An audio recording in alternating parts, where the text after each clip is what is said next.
Oh, hello. Hello. Hello. Oh, hello, kamusta? Dito ko sa bahay. Oh, kamusta yung baby mo? Ah, talaga? Kamusta siya? Oh, ayaw dumede? Wala kang gatas? Oh, ba't wala? Painumin mo, patry mo ng Coke. Oo. Oo, painumin mo man ng Coke. Ilan taon na? Magti 3 months pa lang. Okay lang yun. 3 months pa lang naman eh. Huwag mo muna paarawan. Baka mangitim yung bata. Pag 5 months, pwede na yun, paarawan mo. Pag ayaw kumain, pakainin mo ng baka pwede na yan sa kanin. Di ba na, pag 3 months, pwede na yun, pakainin ng kanin. Ano lang yung mga oatmeal, yung mga nakakabibili sa grocery. Kahit na nabibili niyan. Kahit 3 months? O, tikim-tikim. Pwede na ng solid. Tinapay o kaya saging, mga ganun. Nabibili na yun sa Wala daw siyang gatas. Sabi ko, pwede naman sa Coke, di ba? Eh kung di ka didihin lang sa bote. Kawawa yung bata. Hindi, pwede naman mag-Coke na yun eh. 3 months old.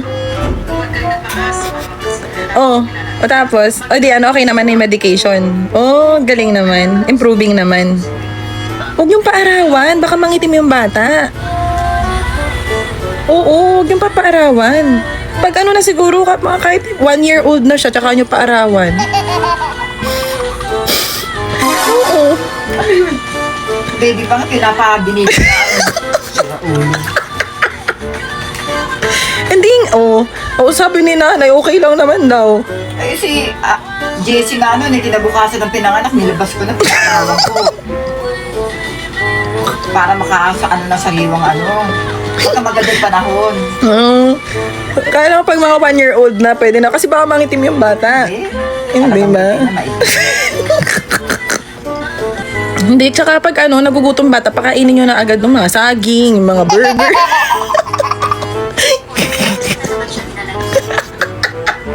Oo nga, sabi nga ni nanay, pwede dun. O pag nagtatabi mo ng diatabs o kaya Imodium.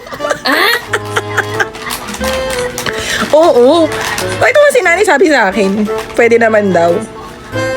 Siguro pag mga 4 months old, pwede na yan. Kunya nagtatay bata, painumin yung Imodium.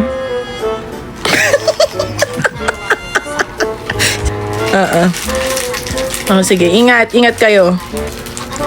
Tandaan mo yung mga bilin ni nanay, sige. Bye, ingat ka. See you. Bye-bye.